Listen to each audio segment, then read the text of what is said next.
एक दिन की बात है, आरोही सुबह पार्क में टहलते हुए जा रही थी, तभी उसे एक रोती हुई बच्ची मिली।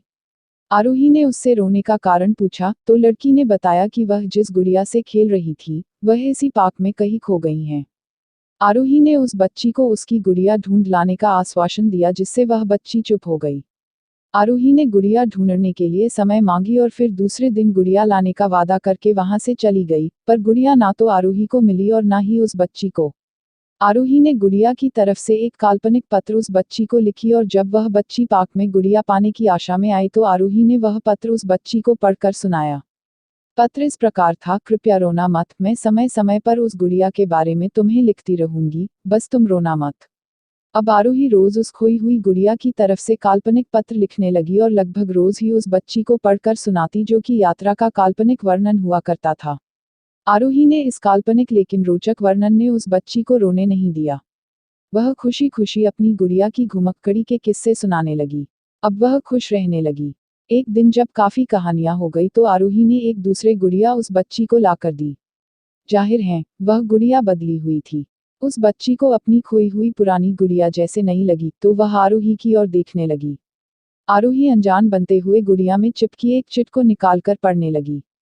उसमें लिखा हुआ था, यह मैं ही हूँ, तुम्हारी वाली गुड़िया जो पार्क में खो गई थी। दुनिया भर की लंबी यात्रा की वजह से मैं थोड़ी बदल गई हूँ। बच्ची को इस गुड़िया और आरोही पर विश्वास हो गया। वह गुड़िया लेकर घर चली गई। वर्षों बाद जब वह बच्ची बड़ी हो गई तो एक दिन वह अपनी अलमारी में कुछ ढूंढ रही थी तो उसका ध्यान उसी गुड़िया पर गया जो आरोही ने उसे दी थी। बचपन की बातें याद करके वह हंसने लगी। उसे सब समझ आ चुका था कि आरोही ने कैसे उसका मन रखा। उसे उस गुड़िया पर फिर प्यार आने लगा। वह उसे बड़े गौर से देखने लगी। तभी उसकी नज़र गुड़िया की फ्रॉक की आस्तीन में छुपे एक छोटे से पत्र पे गई। उसने बड़ी व्याकुलता से वह पत्र निकाला और पढ़ने लगी। पत्र में संक्षेप में यह लिखा हुआ था, हर वह चीज जिससे तुम प्यार करती हो कभी न कभी तुमसे खो जाएगी और जो तुम्हारे पास होगी वही तुम्हारे लिए सच्चे रूप में बनी होंगी। रूप भले ही भिन्न होगा पर प्यार एकदम खालिस होगा। हमें कमेंट करके बताएं कैसी लगी आपको ये कहानी। अगर आपके पास भी ऐसी कोई कहानी है तो हमें जरूर शेयर करें, हम कोशिश करेंगे आपके कहानी को लिखने का। आशा करता हूँ कि मेरी यह स्टोरी अच्छी लगी होगी आप लोग को। इस आलेख को पढ़ने के लिए धन्यवाद।